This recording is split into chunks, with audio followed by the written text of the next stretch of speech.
Okay, ಅಭಿಮಾನಕ್ಕೂ ಅತಿರೇಕಕ್ಕೂ ಅದೊಂದು ತಿನ್ನ line ಇರುತ್ತೆ ಗಿಲ್ಲಿ ಅವರೇ. ಏನಾಗತ್ತೆ, ರಜತ್ ಅವರು ಮನೆ ಒಳಗಡೆ ಬಂದಾಗ ಗೆಸ್ಟ್ ಆಗಿ ಏನ್ ಬಂದಿರ್ತಾರಲ್ಲ, ಅವಾಗ ನಿಮ್ಗೇನೋ ರೇಗ್ ಬಿಟ್ರು ಅಂತ ಹೇಳಿ ಎಲ್ಲ ರಜತಿಗಿಲ್ಲಿ ಪರ್ಸನಲ್ ಅಟ್ಯಾಕ್ ಮಾಡ್ಬಿಡ್ತಾರೆ.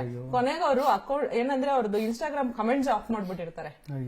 ಆತರ ತುಂಬಾ ಜನಕ್ಕೆ ಆಗಿತ್ತು ಸ್ವಲ್ಪ. ಅಂದ್ರೆ ನಿಮಗೆ ಯಾರಾದ್ರೂ ಮನೆ ಒಳಗಡೆ ಒಂದ್ ಸ್ವಲ್ಪ ಸಮಸ್ಯೆ ಮಾಡಿದ್ರು ಅಂತಂದಾಗ, ಅಥವಾ ಮನೇಲಿ ನಿಮ್ಗೆ ಯಾರ ಜೊತೆಗಾದ್ರೂ ಗಲಾಟೆ ಆಯ್ತು ಅಂದಾಗ ಇಲ್ಲಿ ಸ್ವಲ್ಪ ಪರ್ಸನಲ್ ಅಟ್ಯಾಕ್ಸ್ ಆಗ್ಬಿಡ್ತಾ ಇತ್ತು ಜಾಸ್ತಿ.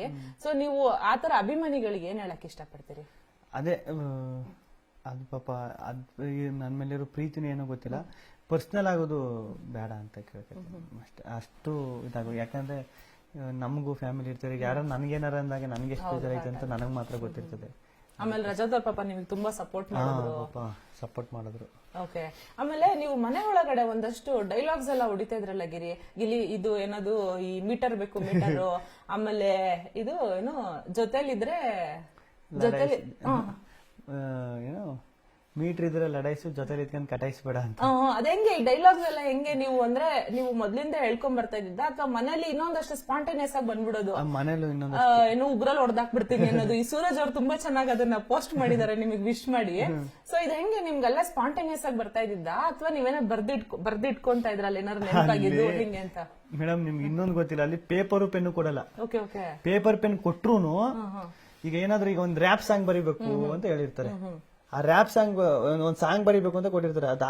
ಆ ಟೈಮ್ ಮುಗಿದು ಇಮಿಡಿಯೇಟ್ ಪೇಪರ್ ಪೆನ್ ತಂದು ಸ್ಟೋರ್ ರೂಮ್ ಅಲ್ಲಿ ಇಡಿ ಅಂತ ಹೇಳ್ತಾರೆ. ಯಾಕಂದ್ರೆ ಏನೋ ಬರದು, ಈಗ ನಿಮ್ಗೇನೋ ಒಂದು ಗುಟ್ಟಿ ಸೀಕ್ರೆಟ್ ಹೇಳ್ಬೇಕಾಯ್ತು, ಏನೋ ಬರ್ದಿಂಗ್ ತೋರಿಸ್ಕೊಳ್ಬೋದಲ್ಲ, ಆತರ ಅಷ್ಟೊಂದು ಸ್ಟ್ರಿಕ್ಟ್ ಅಲ್ಲಿ ಬಿಗ್ ಬಾಸ್ ಅಲ್ಲಿ. ಹಂಗ್ ಬರ್ದೆಲ್ಲ ಇಟ್ಕೊಂಡು ಮೇಡಮ್ ಅದು ಟೈಮೇ ಇರಲ್ಲ ನಿಮ್ಗೆ.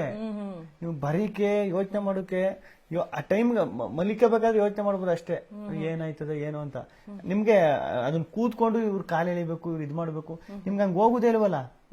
ಈಗ ಇವತ್ತು ಇವ್ರ ಜೊತೆ ಜಗಳಾಡಿರ್ತೀನಿ, ನಾಳೆ ಹೆಂಗಿರ್ತೀನಿ ಗೊತ್ತೇ ಇರೋದಿಲ್ವಲ್ಲ. ಈಗ ಇವ್ರ ಜೊತೆ ಚೆನ್ನಾಗಿರ್ತೀನಿ, ನಾಳೆ ಹೆಂಗಿರ್ತೀನಿ ಅಂತ ಗೊತ್ತಿರೋದಿಲ್ವಲ್ಲ. ನಿಮ್ ಪ್ಲಾನ್ ಮಾಡ್ಕೊಂಡು ಏನು ಮಾಡಕ್ಕಾಗಲ್ಲ ಮೇಡಮ್. ಅದೊಂದು ರ್ಯಾಪ್ ಸಾಂಗ್ ಸಖತ್ತಾಗಿತ್ತು ಗಿಲ್ಲಿ ಅವರೇ, ಇಲ್ಲೇ ಇದ್ರೆ ಆನಂದ ಮನೆಗೆ ಹೋದ್ರೆ ಗೋವಿಂದ. ತುಂಬಾ ಚೆನ್ನಾಗಿ ಬರ್ದಿದ್ರಿ, ಜನಗಳಿಗೂ ಸಖತ್ ಇಷ್ಟ ಆಯ್ತು ಅದು. ಅಂಡ್ ಯಾರು ಎಕ್ಸ್ಪೆಕ್ಟ್ ಮಾಡಿರ್ಲಿಲ್ಲ ಗಿಲ್ಲಿ ರ್ಯಾಪ್ ಸಾಂಗ್ ಕೂಡ ಅಷ್ಟು ಚೆನ್ನಾಗಿ ಬರೀತಾರೆ ಅಂತ ಹೇಳಿ. ಎಷ್ಟು ಟೈಮ್ ತಗೊಂಡ್ರಿ ಅದನ್ನ ರೆಡಿ ಮಾಡೋದಿಕ್ ನೀವು? ಒಂದ್ ಅರ್ಧ ಗಂಟೆ ಆಗಿರ್ಬೋದು ಮೇಡಮ್.